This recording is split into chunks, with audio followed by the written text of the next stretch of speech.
ladies and gentlemen, and welcome as Para-X presents Keeping the Spirits Alive. This is a show that represents a fresh perspective into the world of paranormal investigating and related topics, and how history plays an important role in keeping the spirits alive. This is your co-host, Chip Reichenfeld, and while we're preserving history one location at a time, I'm proud to introduce our host, founder of the renowned paranormal investigative team, Glory Haunt Hounds, Mr. John Tobin.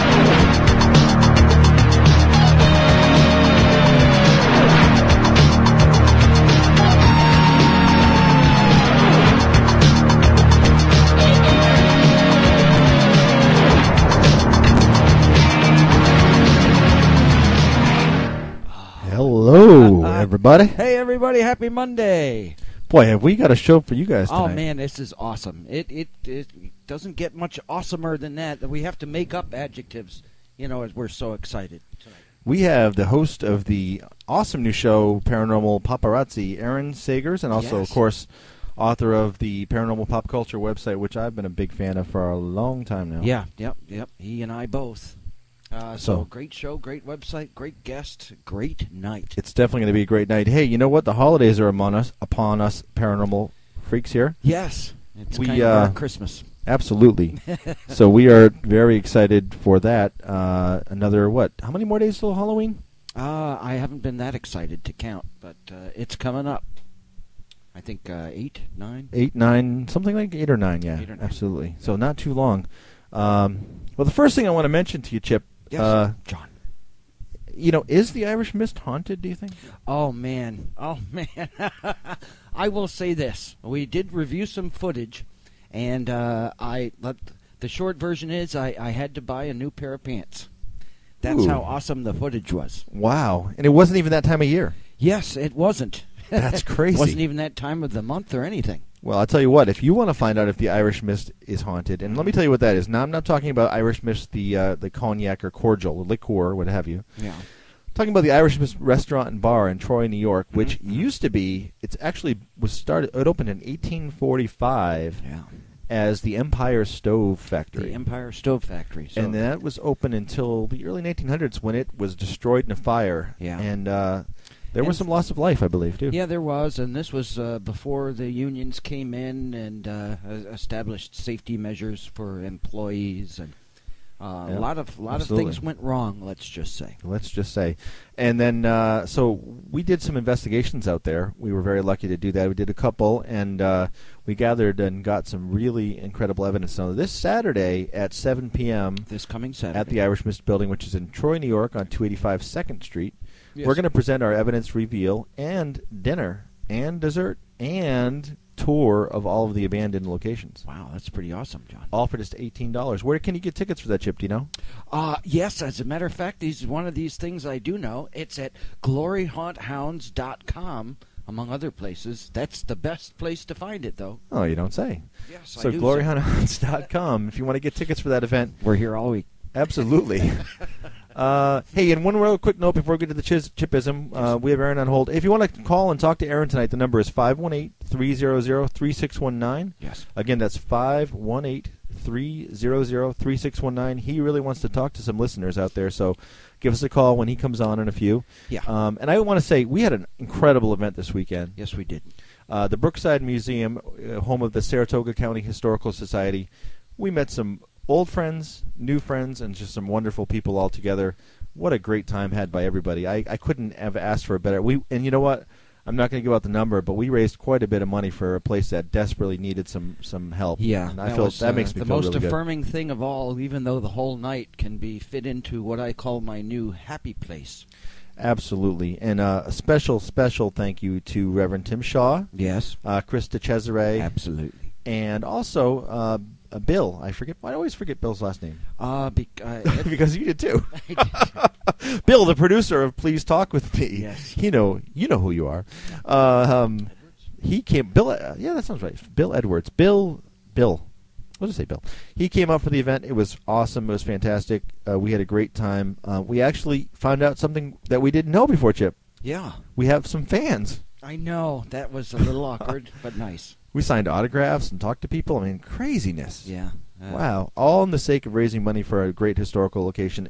Folks, we're going to post a list soon of all the stuff that they have, and they need paper clips from, everything under the sun this place could use. If anybody can help out, we'll post it soon. But without further ado, because we're taking a lot of time here. We are taking a lot of time. We are. This is not going to be any different. I want to introduce the T-Rex of Para X. Yes. The Monday Night Delight, Yes. Mr. Chip Reichenthal with Chipism. Thank you, John.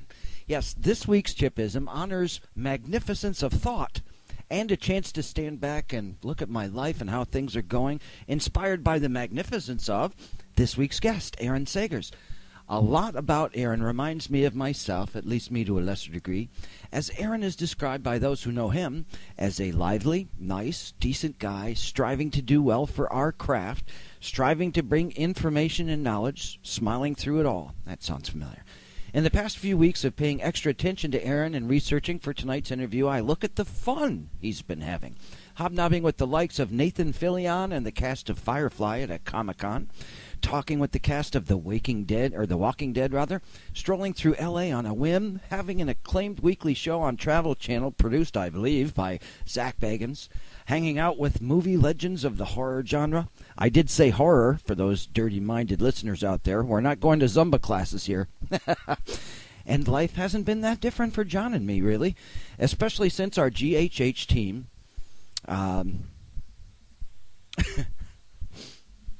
is part of the Ghost Adventures crew, and our October has been kind of Christmassy. And thankfully, my point here is not about living a life that somewhat parallels that of Aaron Sagers, someone we both look up to, but that we remain humbled by our experiences of late. That, I hope, never changes.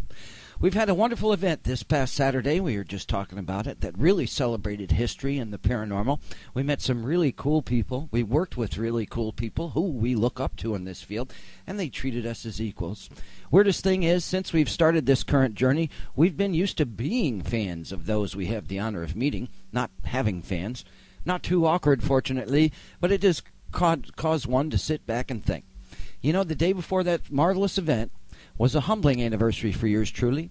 Last Friday was my 16-year anniversary of the car accident that left me in dire pain ever since. It's odd to think what you might do if, for every minute of every day, you have harrowing pain in places people can't see, so they don't necessarily believe you, and how you are treated as a result. Now, thinking pain for every minute of every day for 16 years, there's an odd sense of accomplishment. As it turns out, God has a strange sense of humor, as the day following that rather morbid anniversary, I'm not only surrounded by people I admire, but I find myself standing among a personal hero of mine that has dealt with the burdens of cancer for years and remains humble, but lives his life as a spiritualist and fights evil, dealing with malevolent entities that most cannot deal with, walking into haunted premises that most have given up on, to solve problems that others cannot. And I also met someone who thinks of us with honor, but this man fought in war, something I did not do, and still holds on to those injustices he saw when no one else was looking, and is basically alone in the sorting and dealing with those injustices. Really the definition of what a hero is. And I tried to sound as though I understood the cards he was dealt by talking about my 16 years of pain, but man, it sure seems dim in comparison.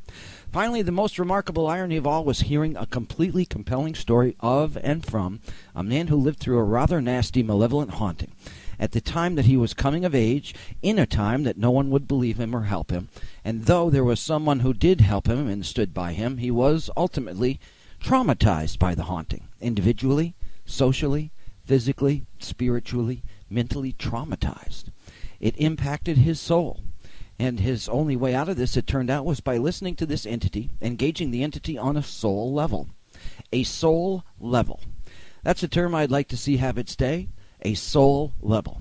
I feel I engage people on a soul level. I aspire to engage spirits, ghost entities on a soul level as well. Though I have this pain that I feel down to my soul, I'm aware of my soul perhaps more than most. So I tend to think and communicate on a soul level. If I ask you how your day's going, I really want to know. Why is your day going that way? What led up to it going that way? Is there anything I can do to help you smile through your day?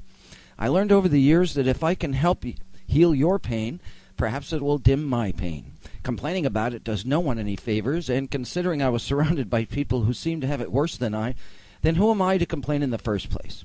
Identify? Empathize? Sure. Complain? Really? Which brings me to my point. I've been afflicted with something that I see but others don't. If I had lost a limb, people would treat me with kid gloves, though I may even perhaps be slightly more functional then. But they don't see it, so they don't believe it, and I have to go through life being looked at as some sort of freak. So, wouldn't it make perfect sense to embrace something like haunting, ghosts, talking to the dead, where people can't see it, so many don't believe, and even will believe the worst in this invisible occurrence before believing anything else? It makes sense to me, to my core, and while I embrace the living on a soul level, so shall I embrace the dead, and hold belief high in the goodness that is within these dead we seek. There is, in fact, good and bad in everyone. If there's a really angry entity, let's say, and someone says, "Hey, why are you so angry? Is there anything I can do to help? At least tell me your side of this." How angry do you think they would be upon that approach? Well, this wonderful man who was traumatized by this horrible entity ultimately did not judge the actions of that entity, even after all the pain endured as a result. He also fails to see why people like, well, me, would go seeking an entity like that. Says this man, if you trespass through their home and demand certain behaviors or actions, what kind of results do you then expect? What an awesome question, says the man with the chipism. Great point. If you go out and seek these entities and engagement from them, think of what they may want, what they may have endured. Put yourself in their shoes. But first, please, learn what living in their shoes was in fact like. Do the work, and then be nice, and see what happens. Perhaps their pain and yours will diminish, and then someday, perhaps you'll start having remarkable weeks, like John, like me, like our phenomenal guest, Aaron Sagers. I sure hope you do. John? Wow, thank you from the godfather of paranormal soul, Chip Reichenthal. And I would be remiss if I didn't say, there is good and bad in everyone. Just a little soul from me. Hey, I don't want to make our guest wait any longer because he's been, I'm going to have to wake him up from his nap. Hey, Aaron. Hey, guys. Hey, how are you? Didn't mean to wake you up from your nap. This is what I go through every week, but it's actually a pretty good little... Well, you needed some nice entertainment for a change. Yeah, there you go. So used to entertaining others that it's nice to be entertained, I think. So how are you? Thank you for the great intro. I'm doing great. How are you guys tonight? Oh, we're phenomenal. Man. We're doing awesome. We're really excited to have you on. Yes, yes, we are. There's one person that a lot of people have told me, you got to have on your show. You got to have on your show. It's definitely been you. So I'm really pleased that you were able to take time out of your schedule. And to call your schedule busy would be a gross misunderstatement, I would say. Yeah, I do tend to bounce around, but I'm happy to be here. And I guess I also have to send out my checks to the various people that said I your show. I need to pay them off. Nice. Mine would be payable to. No, I'm just kidding. So, Aaron, I want to just mention the thing that you're doing right now that is really hot in the paranormal world, paranormal paparazzi, which is a really cool concept, and I like what you guys are doing with this. And I think there's one thing that I think of when I watch this show. Well, there's several things, but one thing that comes to mind. I watch these segments that you do. You go to some really cool places and you follow up on some really cool stories. And I get this, and it's a half-an-hour show, and I get this great segment going. I'm going, I want some more. But I think that's the whole point, is it not? Yeah, it certainly is. It's it's like an entertainment news show where we do a lot of quick hits, quick bites. And certainly we want to spend more time with those stories. But we're just trying to do like a quick introduction and a quick kind of like an appetizer almost of a story and letting someone tell their story. But unlike you, I want to spend more time with those stories as well. And honestly, I even think that this show could be an hour long and cover a lot of topics that way. So who knows? Maybe in the future, maybe we'll be able to we'll do that. Well, I guess we'll have to start sending letters Yeah, I'm going to sign the hour-long petition. Absolutely not long enough. Great show. Yeah, we'll start a petition. You know, and of course, there's a lot of people make the references to being like the paranormal version of TMZ. But come on, you guys do way better than, you know. I'm not insulting Chip's a big TMZ fan, but yeah, I am. I think you guys do a much better journalistic job. Really. Yeah, and you have a great crew too. I mean, I got to ask you how you assembled such an incredible crew. Joshua P. Warren, how and where did you Scott find Grunewald, those fine people? Brandon and Rachel. I mean, how did this all come to be? I mean, just as far as the TMZ comment, I mean, I don't mind the TMZ comparison. I mean, I happen to like TMZ, and you know, the thing with our show is it's very much similar to anybody that's been to paranormalpopculture.com. It's very similar to that, except it's you know, it's in a visual style, and you know, we combine paranormal stories with paranormal celebrities and run the gamut of everything. So we jam pack a lot into that space. So, you know, it's definitely fast-paced in that way. But, you know, TMZ, yeah, sure, it's similar to that, but it's also very similar to the Paranormal Pop Culture website, and that's intentional as well. But as far as the great cast of people that are in on the show, I have to agree. I've been incredibly blessed to work with such awesome people, and you know, it really came together organically how all these people kind of came to be a part of this show. You know, it's like me. You know, my trade, my bread and butter is as an entertainment journalist, and I've been a journalist for a good long time. I'm not new to that by any means. And so I'm like the editor-in-chief of the Paranormal Paparazzi newsroom, and also, you know, kind of the leader. I guess I ask the questions, and I, you know, try to get to the heart of the story. But in addition to that, we have Scott Grunewald, who is you know, a longtime investigator, and he was on Paranormal Challenge, Zach Bagan's other show from last year. Right. And you know, he brings a lot of investigative experience to the table, and he's also just like a great guy, and also like our wild man reporter, Joshua P. Warren, also appeared on Paranormal Challenge, but also has a you know, quite a pedigree and a long history as a great researcher and paranormalist. Yeah, he's amazing. He's got a museum, right? Is that true? He does have a museum, and you know, as far as everybody else, like, you know, we just sort of were intentionally looking for people that bring different skill sets that are not necessarily of the paranormal world. I mean, like Rachel Fine is a great host of a web show called Fine Time. She works with Howard Stern and is on Howard Stern TV. She's absolutely fine, that's for sure. She is a lovely girl, and he's got the nerve to say that. I don't.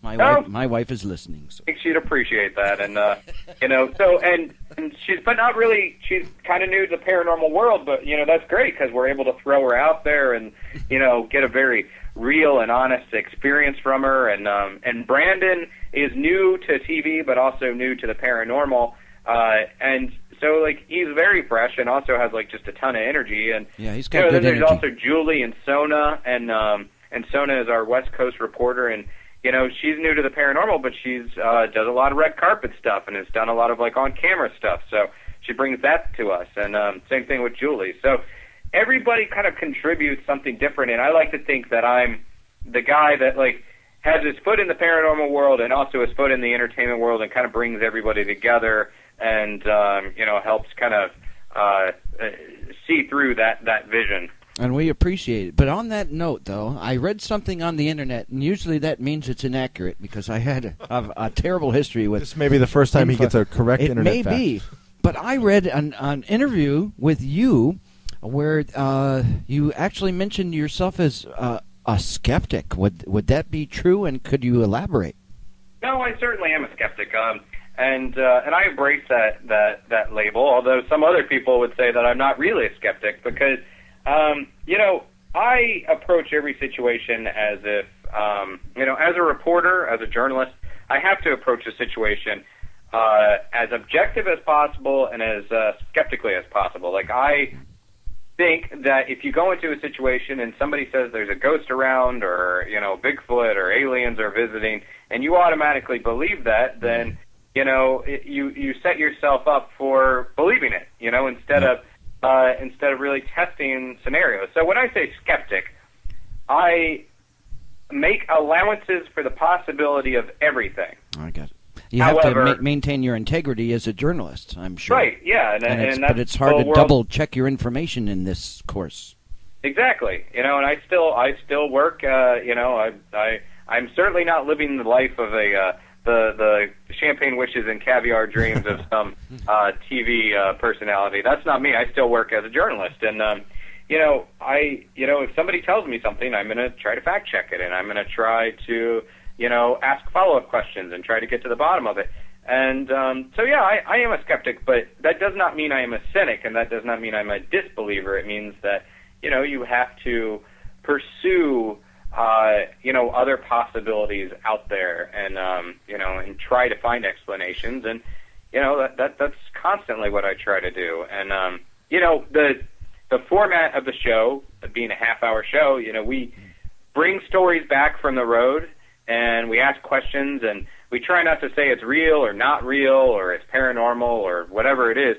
Instead, we try to tell the stories and let the people at home decide. We're not an investigative show. We're not an evidence-based show. We're a show about telling the stories and exploring new ways of telling the story. And by doing that, we don't really have to be the ones that say it's real or not real, Absolutely. And what I like, too, is when someone comes back with a story that may be a little bit out there or maybe on the edge of coming back, and I know Scott's done this a couple times, and Josh, and they come back and you ask them, well, what do you feel about it? How do you feel about it? And they say, well, I think there's some validity there. And it's coming down to, I'm going to paraphrase this as the Aaron look, like, yeah, I don't know. You've said a couple times that you're going to need more evidence in some of this stuff. But you know what? I credit you for that, because I think there's too often in any paranormal show that if you send somebody out, if someone's doing a report or someone's doing an investigation, that the natural reaction would just be, let's just go with it. Let's just say, oh, yes, we believe in this. Oh, yes, this is definitely a true haunting or a true legend. And you add the perception that, I don't know, I'm not convinced on it yet, and I like that. I mean, there's not enough of that out there, I don't think. True. I appreciate that. Certainly the Aaron look is something that I've heard quite a bit about, not just through this show, but pretty much all my life. I definitely do give looks. I have an expressive face, I guess, which is sometimes, it's not so good if you're playing poker or whatever. Yeah, I mean, I the voice of the audience in a lot of ways that,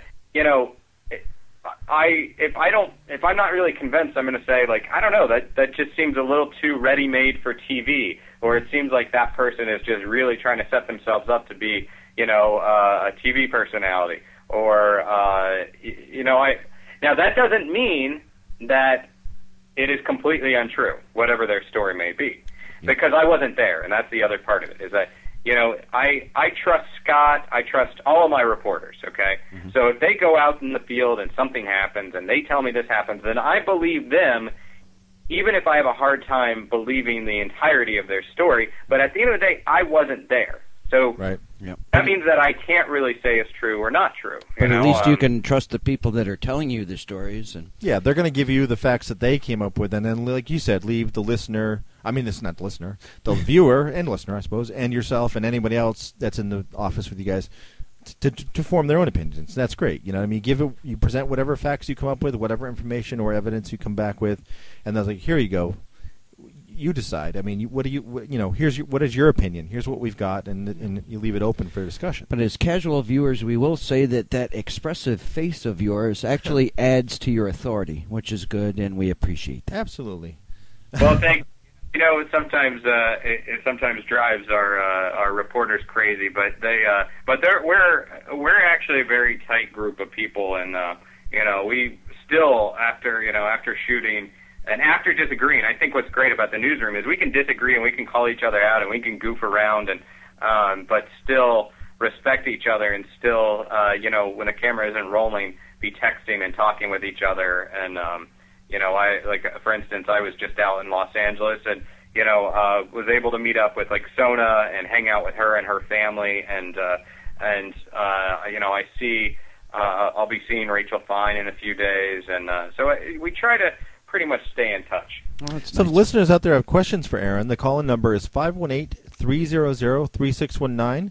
I know Aaron mentioned he'd love to take a call or two, so 518-300-3619. If you'd like to call, any questions, comments, or anything of that nature, Aaron is here to help answer those. I just wanted to mention to you real quick, too, that you had the segment on that. I'm sure there's a couple segments in particular that I've had a lot of people talk about. I've heard a lot of people talking about. One of them, of course, was the Teen Exorcism Squad, getting a lot of controversy on that, an interesting subject. And the other one, of course, being the team that investigates in the nude. So that was quite interesting. And Scott had to take that That's one. right. Scott had to take that one. Took one for the team on there, although I think he looked like he enjoyed it quite a bit. But I just want to say, just for the record, that every week that Chip and I do this show, we actually broadcast this show in the nude. Yeah. Which is great, except for the chairs. It's really good for the radio. We find broadcasting in nude does a lot for radio, but not for leather chairs. What's that? You have bodies for radio. We have bodies for radio. Yeah, the leather chairs don't agree with us, but other than that, it's perfect. And still, it still draws laughter from our listeners anyway. But I have to ask you this: was that a real? Does that team really do that? That you know? I mean, it was just somebody saying, "Gosh, we got to get on Paranormal Paparazzi. What can we do? Let's send them this story." Talk about skeptical. They legitimately claim to do it. Now, okay, well, let me first off back up. Like, do they actually do that? I don't know about that. Okay, I don't perform exorcisms. I do trust that something happened to Scott during that story. He tells me I was not there. I trust Scott. He rose to the occasion.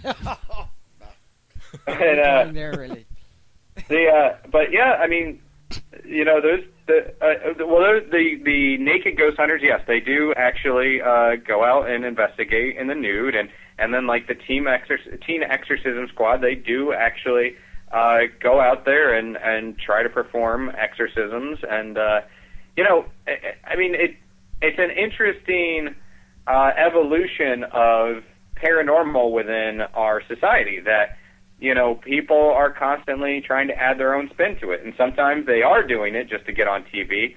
Not in either of those cases that I know of. Well, they might be trying to do it to get on TV, but they did not approach us to say, like, hey, we got this great idea. In fact, we heard about them and sought them out.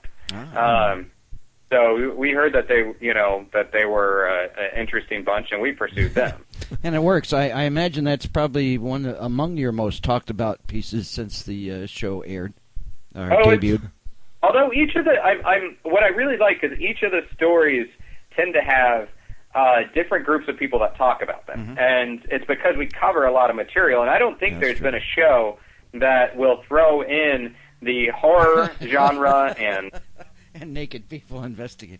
And ghost hunting, and there's not been a really, a lifestyle type of show, like paranormal show, that explores how people are living in this world. A lot of times,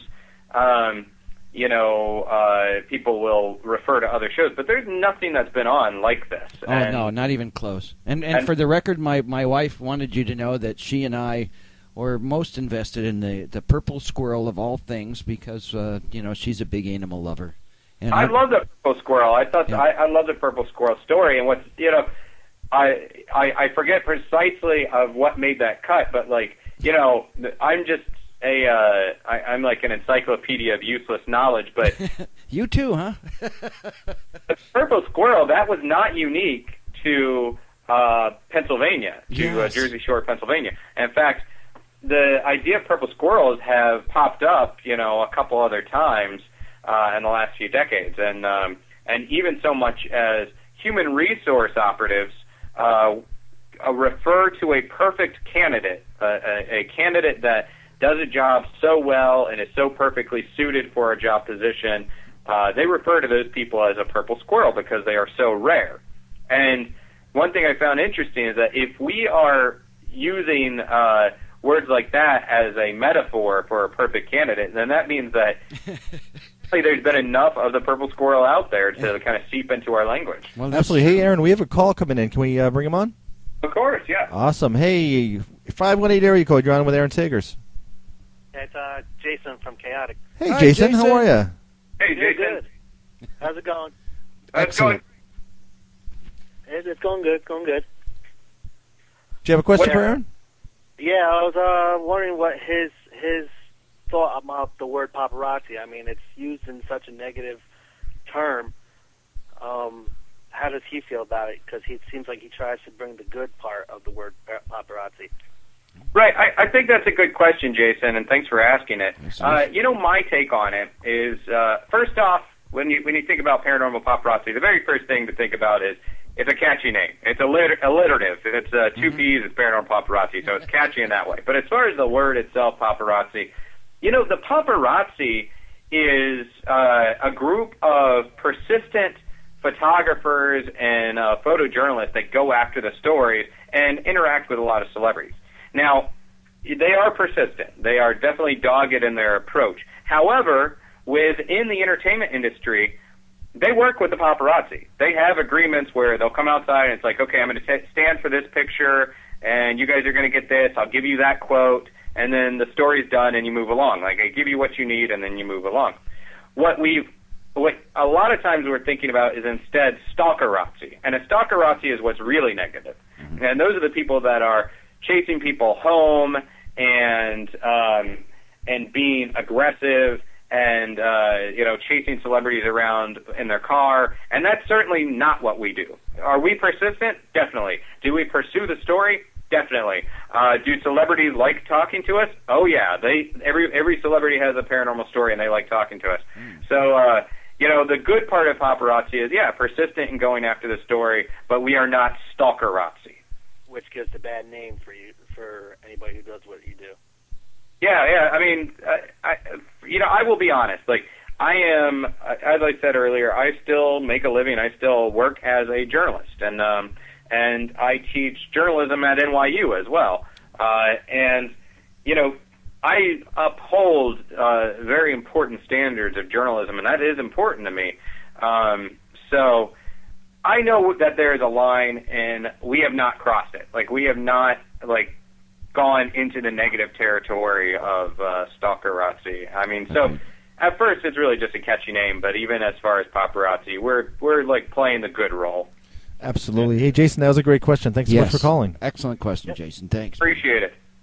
Hey, Aaron, I'm going to ask you a question now. I want to know, going back to paranormal pop culture, obviously you being a fan, I'm guessing, of pop culture in general and the paranormal, how did the two intertwine for you, and where did the idea come from? How did that all get started, and what inspired you to actually start the website, which, by the way, is great? Yes, it is. Thank you. I appreciate that. For me, it was I was working as an entertainment editor for newspapers and magazines, and specifically for a newspaper at this point. And I was working on a story about ghost hunting and everything. Actually, let's backtrack back to 2004 or whatever. I've always been a fan of the paranormal and pop culture. I grew up as a kid of the 80s watching, Spielberg movies and watching horror movies, and also reading ghost stories and reading about Ed and Lorraine Warren or the books of Alexander Holzer and that kind of stuff, or Hans Holzer, sorry. I'm thinking of his daughter, Alexandra. And reading the books of Hans Holzer and loving that stuff. So for me, they were always intertwined. The idea of pop culture and then also the stories of aliens, ghosts, and Bigfoot and everything. But as I developed a career as an entertainment journalist in 2004, when Ghost Hunters came on, I just basically made a prediction that this thing is going to be really big, and sure enough, it was. And so periodically, my bosses would allow me to write stories about it and talk about the paranormal entertainment genre. And then in 2009, I was working on a story for a newspaper, and I was covering a ghost hunt. I believe it was at Fort Mifflin with the Ghost Hunters. I was writing about an event over there, and I was just thinking, man, this is such a part of paranormal pop culture. And then I stopped, and I'm like, hey, that's kind of a catchy phrase, paranormal. Ding. Yeah. I'm kind of, I should maybe just go make my own space on the web, have a place where I can completely write about this as much as I want and really kind of own and control that space. And just 2 days later, that's pretty much what I did. Is I launched it, and it's been going strong ever since. And I have to say, one of the biggest boosters and people that encouraged me the most at the very beginning was John Zappis. John Zappis, I had recently met him and quickly became friends with him. Great guy. And for me, it was very much full circle because Zappis, being the nephew of Ed and Lorraine Warren, people that I read about when I was younger, that felt very validating for me for a guy that I absolutely respected to say, hey, that's a really good idea. You should definitely do that. That is full circle, I guess. Yeah, and you know what? Like that's actually a big part of my personal story too. Is I've had the fortune of working with so many great people that have supported me, that have enthusiastically thrown their weight behind me. Mm-hmm. Guys like Tim Shaw, who you mentioned earlier. Yes. John Zappis, Chip Coffey, the Ghost Hunter guys, the Ghost Adventure guys, Dave Schrader, and so many more people. Stacey Jones. There's so many great people out there that have just been such good friends to me, and that includes all the people I've not met on Twitter and on Facebook. All those friends and supporters that I could not be doing any of this stuff without their support. Well, Aaron, when you do something heartfelt and you're good at it, like you are, and it clearly comes with a passion that you give, that stuff comes easily. We're starting to develop some of these friendships as well, and we strive to do things well. But I mean, you really just captured this stuff and put it out there in such a way. And like I said, you're a humble person, and you present it in a very professional, entertaining manner, and you're certainly very easily for any of these folks, including us, to like you. So that's why I think you've been so successful in a relatively short amount of time. Yeah, I even mentioned it in my opening segment how anybody that I spoke to that knows you all had the same very, very nice things to say. So it's just affirming to any of our listeners who have plans someday in this industry. It really pays to be a good person if you're going to plan to do something like that. And we thank you for being a good person as well. It's encouraging to see you could even be a role model for us, and a good role model at that. Well, I appreciate that. I mean, basically the way I think all of us should approach things within the paranormal or within just any pursuit is, try to do what you love. And I truly love this stuff. And,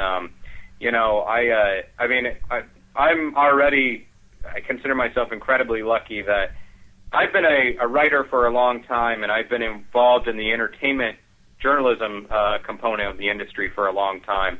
And I was always very fortunate about that. But then, being able to create something that I could control, again, just increases my fortunes. And so I would say, for anybody out there, just try to do what you like. I mean, don't write a zombie book just because everybody else is writing a zombie book. Write a zombie book because you legitimately love zombies, or talk about ghost hunting because it's a passion for you, not just because everybody else is, because it's hot and that's what everybody else is talking about. I mean, I tend to think that if you do something because you love it, it doesn't necessarily mean you'll be successful at making money at it, but it means be successful at fulfilling your passion. And if you can do that, then you'll be a happy person. Yeah, I think successful people define success that way too. Yeah, and I'm going to actually write a book on mayonnaise just because I love mayonnaise, not because it's the popular thing right now,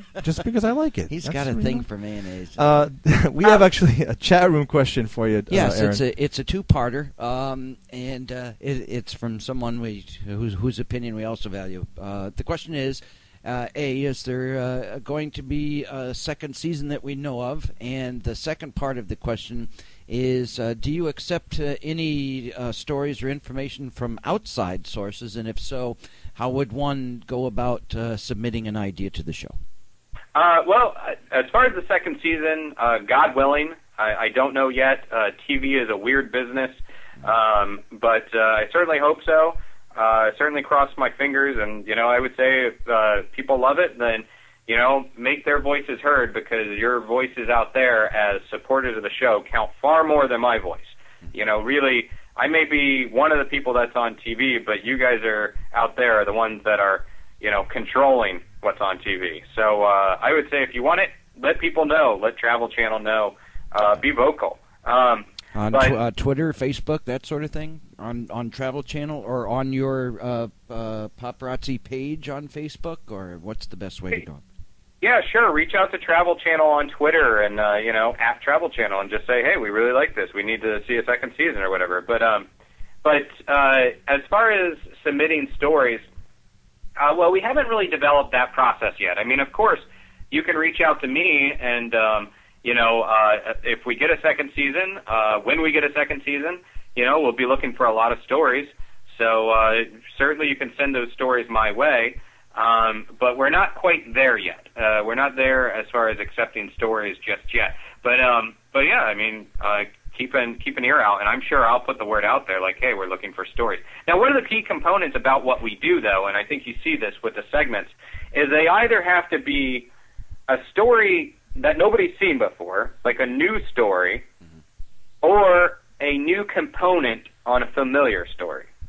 So, we try to always be adding something new. If you've already heard about, like, the Lizzie Borden house or Amityville house, we try to add a new component to it. But we also break a lot of ground. We also cover a lot of new topics. And the other thing is a pop culture element is very important with what we do. So, if people are working on a movie and it's being shot on a haunted set, that's kind of a cool story. Or if you were working on a web series and you caught a picture of Bigfoot in the background, or that's what you think it is, like, that's a cool story. So it's like that pop culture element is always important with what we do. And you know what? Even if Paranormal Paparazzi does not come back for season 2, I'm not going anywhere. Absolutely not. Well, we like that. Wait, I think we have another call. We do have another call. Oh, I think the other caller can call us right back. I tried to get you on there, but where are we on? Hey, is the other caller on? Hello. Oh, yeah. It is. It's Mrs. Chip. Hey, Mrs. Chip. Hi. Hello, Aaron. Hi there. Who am I speaking with? Hi, my name's Terry. Terry. Hey, Terry. Thanks for calling in tonight. That's Chip's wife. Yes, I have a question. Okay, great. Are you guys going to do a story about Champ or the Lake Ogopogo monster? Well, we did a segment about Champy. There was supposedly some web footage that was caught on Champy. I think we aired it like 2 weeks ago, so we talked about that. But we didn't like go up to the Ogopogo. We didn't go up there to check it out, but we did do a story, I think, on the supposed serpent up there. But I would love to. I mean, like, if I had unlimited funds, and it doesn't even matter if it's for the show or not, I would happily be sponsored to go dive in those waters. I'd go with you. Yes, you would. Believe me. I'd go with you. I'd have food for it. Aaron, I tell you, Terry and you diving for Ogopogo would be a hell of a show. I'm telling you right now. I would love to, man.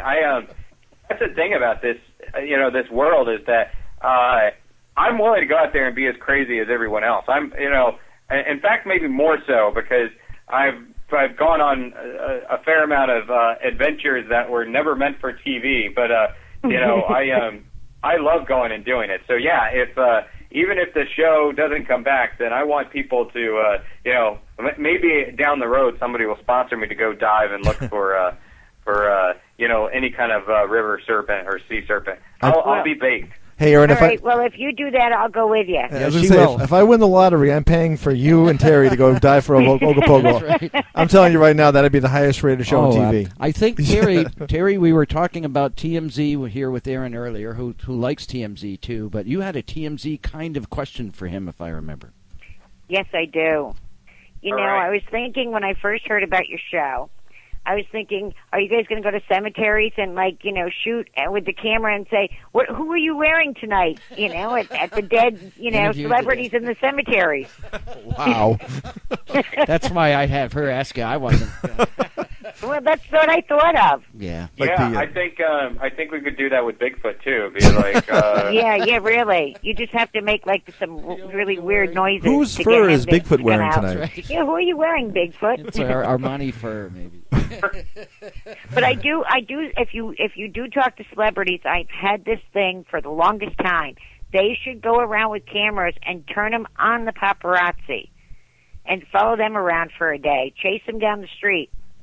That's not a bad idea. Well, I mean, you know, I know that I mean, the celebrities love talking to us. You know, we clear it with all of them, and we make certain that they're cool talking to us. And a lot of them are friends of the field anyhow, like Danielle Harris, you know, who is a ghost hunter herself and a horror movie scream queen, you know, and an actress and a director and writer. You know, she's been on the show, and Norman Reedus from Walking Dead, and Max Brooks, the World War Z writer. You know, a lot of these people are already in this world, and they like having that pop culture element that we have on Paranormal Paparazzi. So they dig it so far. Nobody that we've talked to so far has turned us down or said they didn't want to do it. Them. That's right. They're being nice. You know, you're not stalking them the way most stalkerazzis do, but I think that you should tell them that I said they should all pick one day where they follow the paparazzi around and just shoot, you know, them and say, "Oh, come on, let me see your family, let me see you in your house." Something tells me the stalkerazzi would still enjoy that because they would getting a story out of that. Hey, Terry. No, but maybe they'd understand what it's like if they had people following them around like that, you know, intruding on their privacy. Terry, Chip and I are going to come follow you around. Yeah, we'll follow. See, we'll follow her around. Yeah, if you ever have any problems, Aaron, in life, we'll sick Terry on them. Absolutely. Because she's good for that sort of thing. Terry, thanks for the call. We'll talk to you soon. Thanks. Aaron, that was wow. Yep. She's one of our team. She's one of the true glory hunt hounds, we should say. Yes. Hey, I wanted to thank you so much for your time tonight. We're just about out of time with you, but you know what? I have 50 other questions I wanted to ask you about. I know, it goes so quickly. So we'd love to have you on again sometime. Definitely, let's have you on like right before season 2 starts, because I know there's going to be a season 2. Yeah, so that'd be great. Well, I appreciate it. I'll tell you what. You let me know, and I'll come back on. I had a great time. Absolutely. Thank you so much. And everybody tune into Paranormal Paparazzi Friday nights at 7 p.m. on the Travel Channel. Thanks a lot, Aaron. And don't forget Paranormal Pop Culture Twitter and Facebook, and make sure, help us get a season 2 for the show. Definitely. You know, every little bit counts. Gentlemen, that's awesome. Thank you so much for your support. Thanks, Aaron. Have a great night. You'll have it forever, my friend. All right. Have a great night. Thanks. Bye. Bye-bye. All right, guys, we're going to take a really, really, really quick break, and we'll be right back with Phillip Brunelle and the Paranews. Whether you need help putting together your event, looking for a celebrity, or just want to pump up the excitement, look no further than Ideal Event Management. Ideal Event Management is a top-rated paranormal events organizer.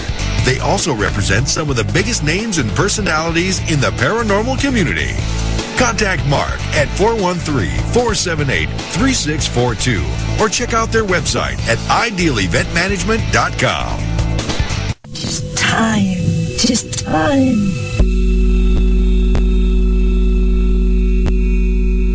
Halloween, the time of year when the veil between our world and the other side thins. The perfect time to communicate with the dead. Thou disembodied spirit, we greet thee. Please now, the time is at hand. Make yourself known to us. Manifest yourself in any way possible.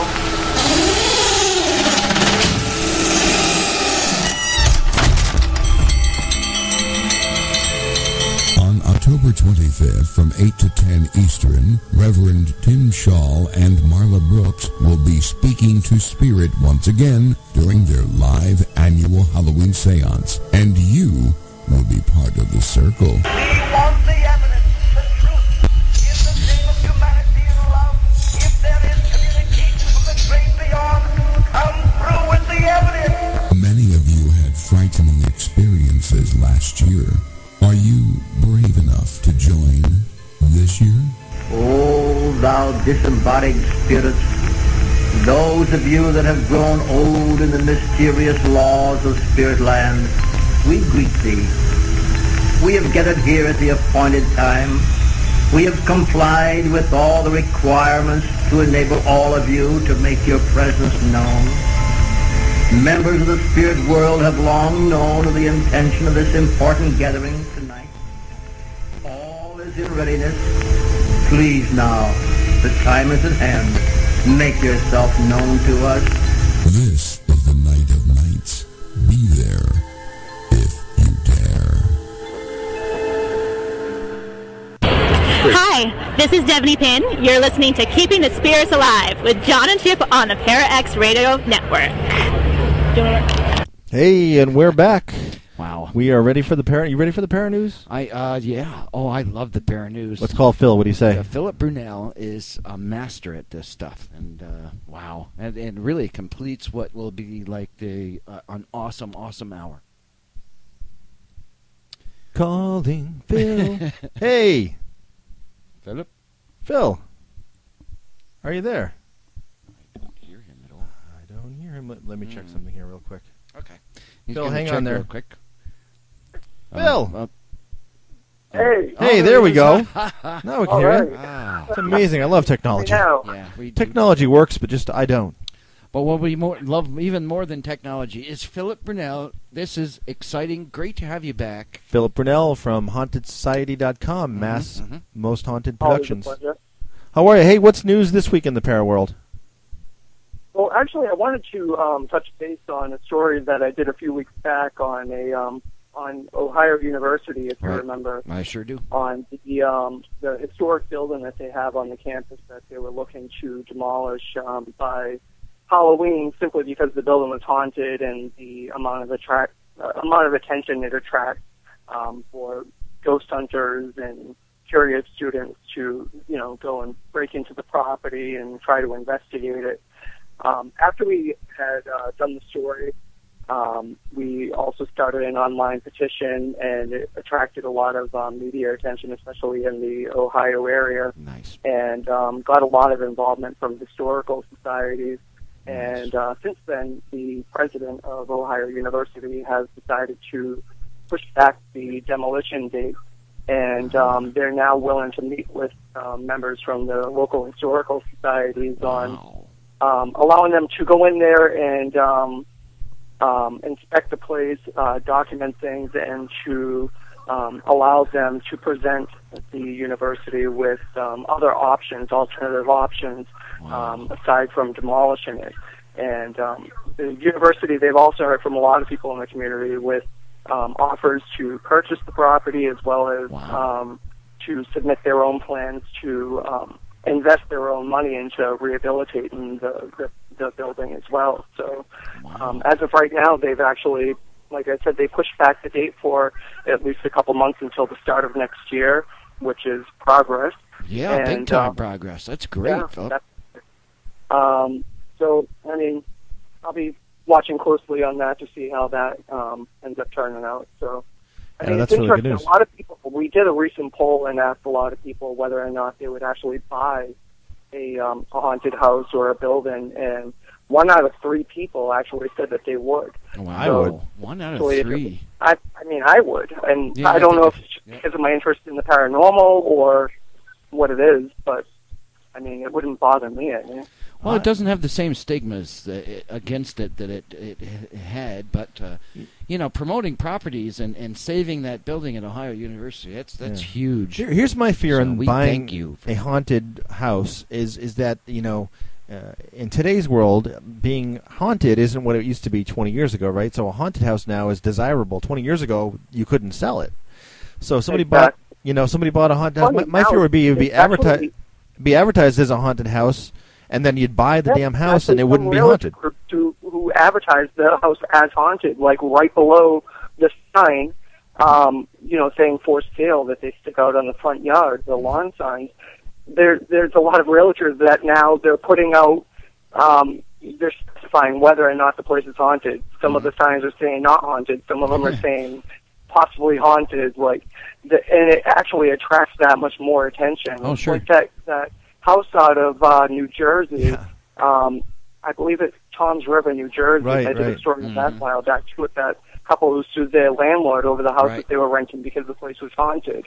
I mean, unfortunately, they lost their case on People's Court, Yeah. and it just seemed like they were looking for more publicity than anything else because of all the media attention that was brought to that particular case, and then going on to People's Court of all court, which isn't even, you know what I mean? It's not. I don't want to say it's not a legitimate court, but it's more of like a legal forum, as they even put in the credits of the show, more than it is, you know what I mean, a court. Yeah. Is it just me, or if someone were to advertise a house as being not haunted, I automatically start thinking it's probably haunted and they're trying to cover it up? That's what I think. Yeah, exactly. Because why would you really need to, you know what I mean, specify it's not haunted? Yeah, I mean, that should go without saying.